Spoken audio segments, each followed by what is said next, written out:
अपने युवा पुत्र को इस रूप में देखूंगी, कभी कल्पना भी न की थी। उसे मृतक देख सकती थी आप। आत्महत्या करने जा रहा था आपका पुत्र।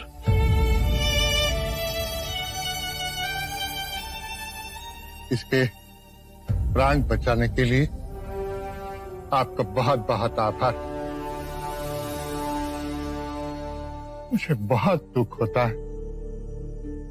अपने यश के लिए क्या क्या सपने संजोए थे हम। सपनों के पीछे दौड़ दौड़ कर थक गया था पिताजी। दिशाहीन व्यर्थ में जीवन गंवा रहा था। आज मेरे जीवन में परम उद्देश्य जागा है। आज इसने जीवन के लोभ और माया के जाल को तोड़ा। इसका पुनर्जन्म हुआ है।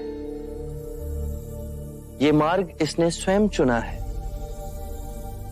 जीवन के भेद को समझेगा, अरिहंत बनेगा, उस आनंद को पाएगा जहां सुख दुख की परछाइयों से मुक्त होगा। आप किस तरह का जीवन चाहते हैं अपने पुत्र के लिए? ऐसा जीवन जिसमें उसे खुशी मिले, जिसमें उसकी उन्नति हो। माँ, पिताजी, मेरा सुख और उन्नति अब केवल इन कमल चरणों में है।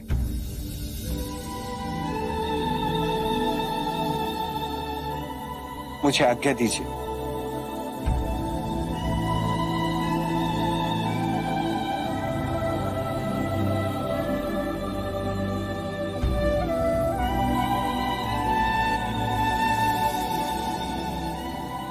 रचित, ये मेरे पिछले जन्म का ही पाप होगा। आपका पुण्य क्यों नहीं? इतनी सदियों से हम अपने पाप दूसरों पर दोषारोपित करते गए। इसमें ग्रंथ और पंडित सहायक बने। हमने यज्ञ करवाए, बलियां दिलवाई। मैं कहता हूं बस,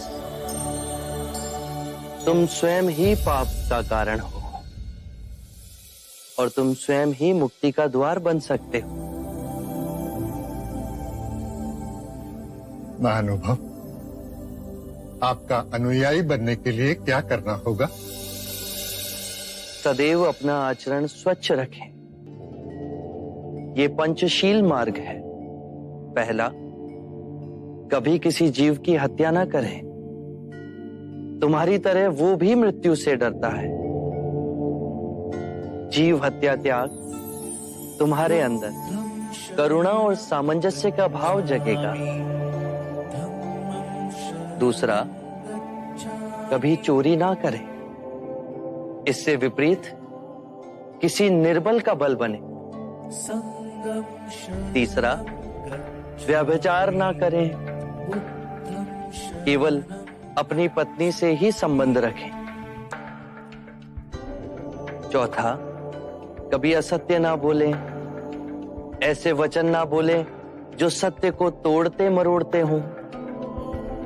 पांचवा, किसी भी नशीले पदार्थ का सेवन ना करें। मेरा मार्ग सरल है पर कठिन है।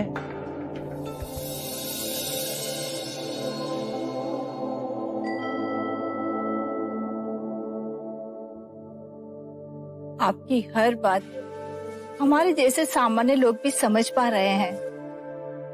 क्या मैं और मेरे पति आपके भिक्षु बन सकते हैं? मैं ये नहीं कहता।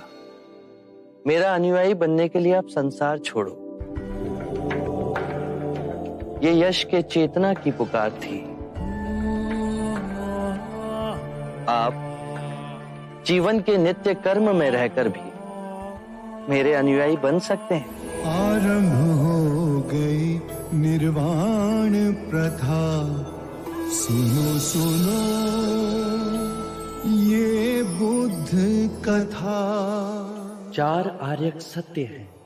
एक, जब तक सृष्टि रहेगी दुख मनुष्य के साथ छाया की तरह चलेगा। 2 इस दुख का कारण है वस्तु से स्वयं को पकड़ के रखना। जो वस्तु क्षण भंगुर है तो मार्ग क्या हो? 3 मुक्ति के लिए विवेक जगाना आवश्यक है। स्वयं को केंद्रित रखो। जो आए, चाहे दुख की सूचना या आनंद की परछाई, उसके बीच स्वयं को स्थिर रखो। 4 इस मार्ग पर दुख के बंधन टूटेंगे और परम सत्य की उपलब्धि होगी।